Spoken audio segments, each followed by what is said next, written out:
The liberal TV host didn't just mock Pam Bondi's cross necklace on live television. She ignited a moment no one saw coming. What Pam said next didn't just silence the panel. It reverberated through millions of screens across the country. These moments aren't scripted. They crackle to life in an instant. One sentence, one breath, and suddenly the room tilts. It was a Tuesday afternoon. The round table, known for its fiery debates and razor-tongued hosts, hummed with its usual tension. Pam Bondi sat among 5 guests dissecting a Supreme Court ruling on religious symbols in public spaces.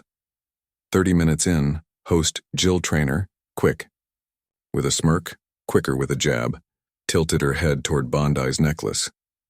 "No surprise where you stand," she said. "You brought your cross like a campaign badge." A chuckle rippled through the panel.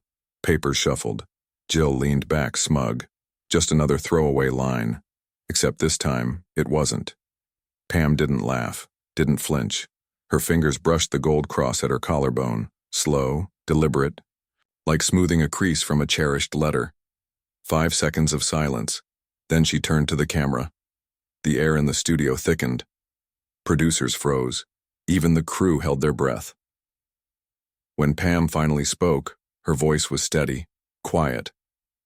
"I wasn't going to mention this, she said. But since we're talking about symbols, let me tell you where this really comes from." The room went dead silent. Not the lull between arguments. The kind of silence where you hear your own heartbeat. Jill blinked, braced for a counterpunch. None came. "I wear this," Pam continued. "Not for politics, not to prove anything. I wear it because of my grandfather." The camera zoomed in. No performance, no spin, just a story. A man who never finished 5th grade but taught me more about character than any textbook. Her thumb grazed the cross.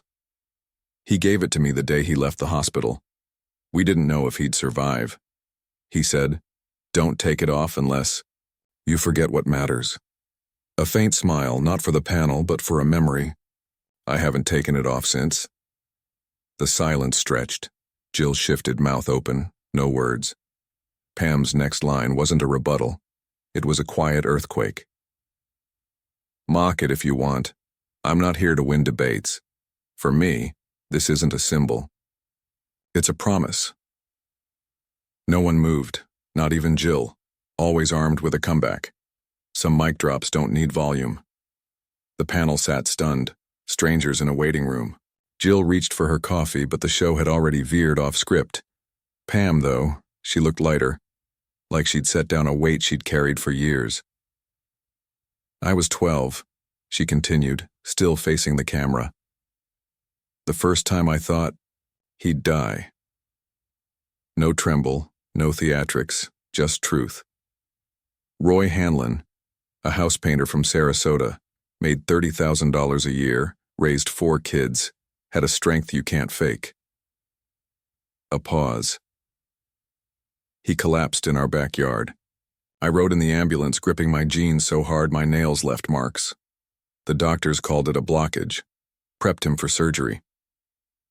Right before they wheeled him away, she said, "He handed me this necklace. I didn't even know he owned it." Pam leaned forward, elbows resting on the table. "He kept it in his drawer," she said.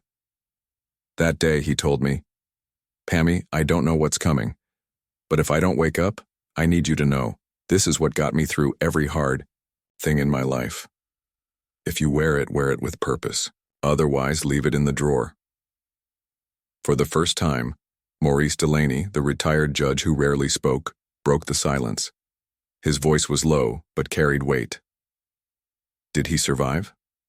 Pam's smile was slow, soft.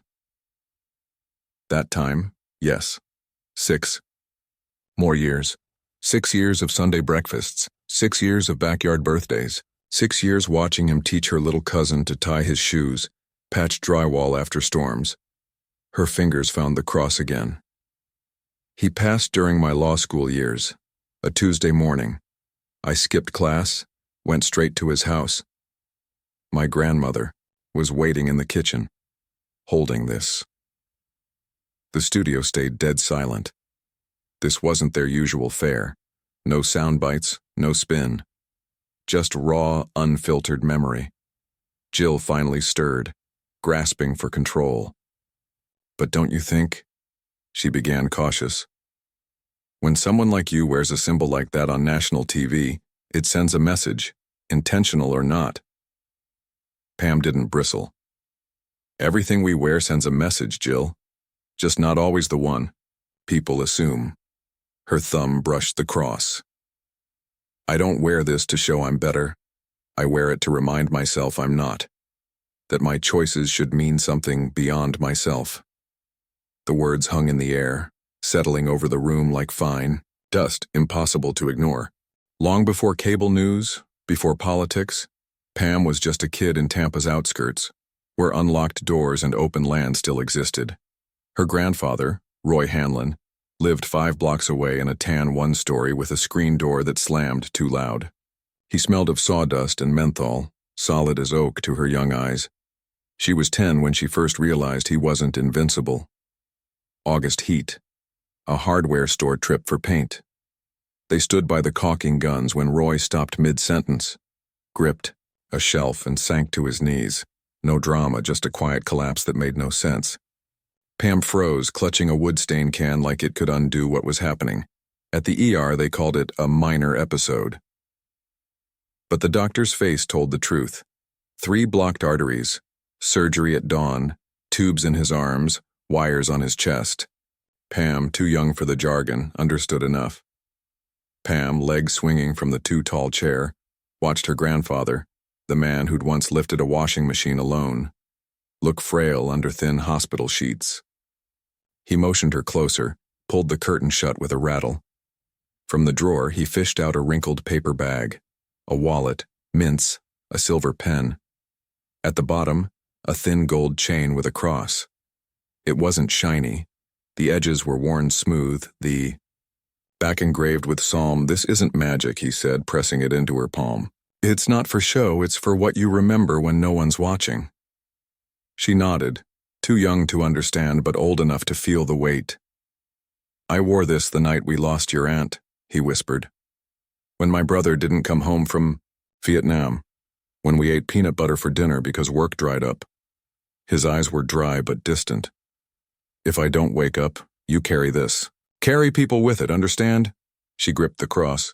"And if I do wake up?" He grinned. "Bring it back, girl." He survived, groggy but joking to the nurse. "Guess God's not done with me yet." When Pam tried returning the necklace, he refused. "It's yours now. I've carried what I needed to." The studio, present day. The memory, shared live, hung heavier than any debate statistic. After the commercial break, the panel sat stiffly. Jill's smirk was gone. Maurice spoke first, uncharacteristically soft. "Pam, thank you for sharing." Theo, the analyst who'd laughed earlier, fumbled with his notes. That comment wasn't fair." Pam smiled. "It's not about fairness." Jill's voice dipped. "I've always seen your faith as political, but this—" A crack in her usual armor. Off camera, Twitter erupted, not with outrage, but awe. "Didn't expect to cry watching the round table." One tweet read, "That hit different. Real." Even trolls stayed quiet. Jill's earpiece buzzed. Record viewership, positive engagement. She met Pam's eyes. "Did you plan to talk about him today?" "No," Pam said. Almost tucked it under my blouse. The honesty landed like a gut punch. "No." PR spin. No strategy. Just a woman choosing in real time not to hide. The final segment limped along. School vouchers, a Seattle protest. But the air had leaked out. As credits rolled, Jill leaned in, Mike catching her whisper. "Your grandfather. He'd be proud." The studio. Final moments. "You changed the temperature in here," Jill said, her voice barely above a whisper. Pam gathered her notes, offering a faint smile. "Wasn't trying to, but maybe it needed changing." The shift wasn't just in the studio. It rippled across the country. By nightfall, the internet wasn't flooded with outrage or hot takes, but with something far rarer. Reflection. The 3-minute clip of Pam's story spread like wildfire. Left-leaning pages shared it. Late-night accounts quoted it. A Scottsdale makeup artist posted, "I don't do politics, but that story about her grandfather felt like something mine would have said." A woman from Bakersfield uploaded the video with the caption, "My grandma gave me her St. Christopher medal before her second surgery. Never wore it much, until now." Pam hadn't spoken like a politician. No blame, no grandstanding, just truth. Her truth. And it made people pause mid-scroll. The media reaction cable news picked it up within hours. One network aired the clip raw, no commentary. Another brought in pundits, but halfway through, one admitted, "I disagree with Bondi on most things, but this wasn't politics, it was personal. And damn, we need more of that." Even Will Breckman, a late-night host known for shredding politicians, opened his monologue differently. "Had a whole joke ready about Bondi's necklace. Then I watched the clip. Couldn't do it." The audience chuckled, but the applause that followed was quiet, thoughtful. By morning, Pam's inbox was flooded with invites. Shows that had ignored her for years now clamored for her voice. A Columbus host said, "Love her or hate her, that was the most human thing I've seen on TV. In ages." The backlash. That wasn't critics tried to dissect her timing. Was this emotional strategy? But their voices fizzled.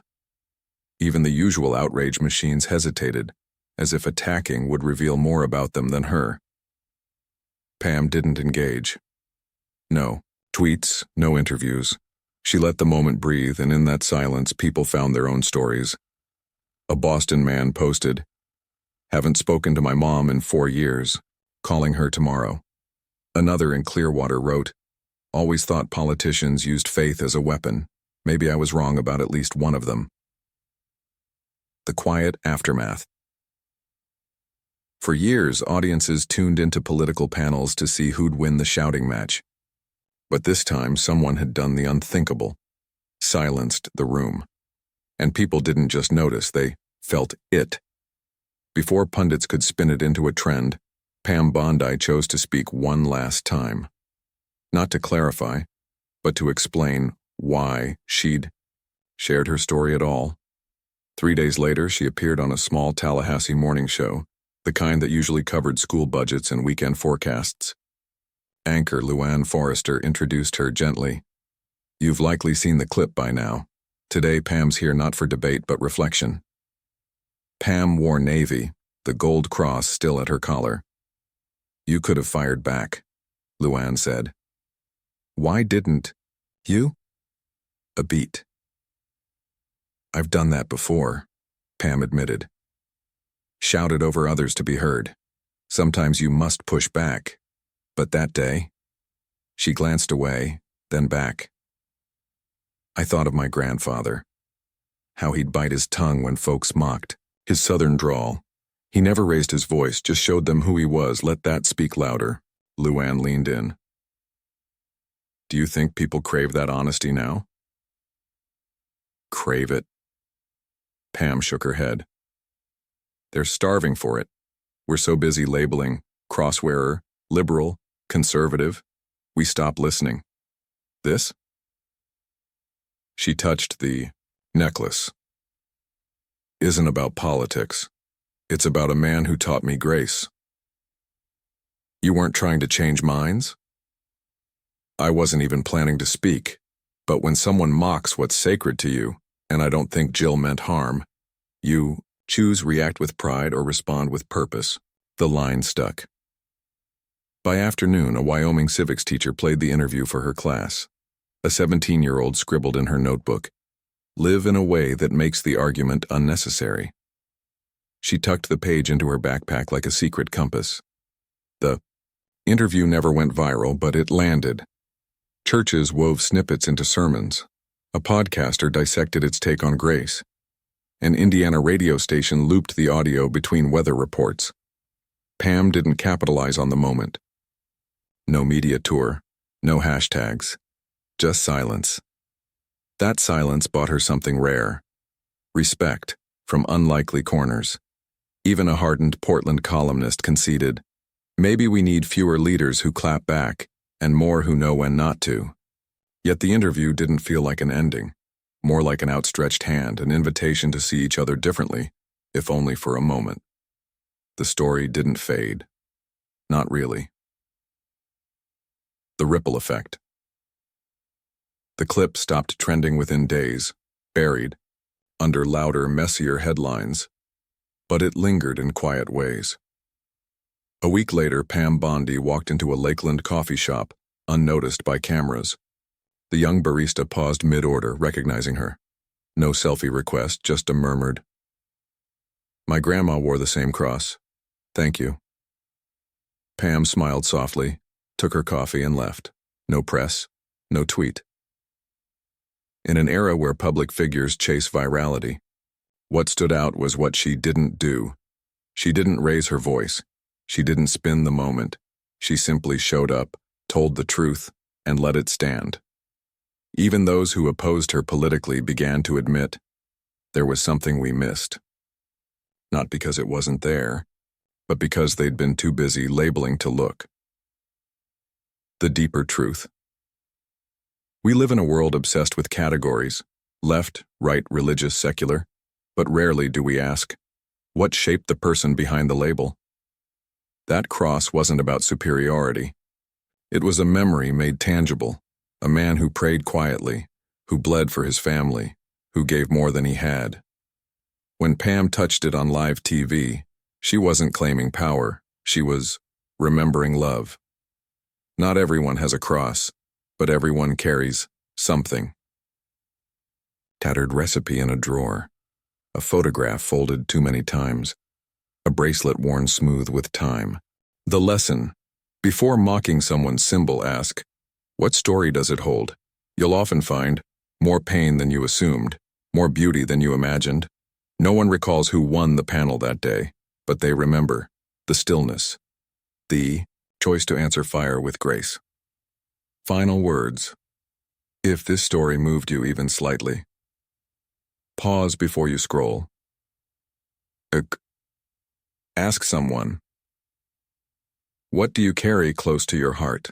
3. Share your own story. Because symbols don't matter for what they are, but for what they hold. Pam Bondi didn't win an argument that day. She reminded us of a truth too easily forgotten.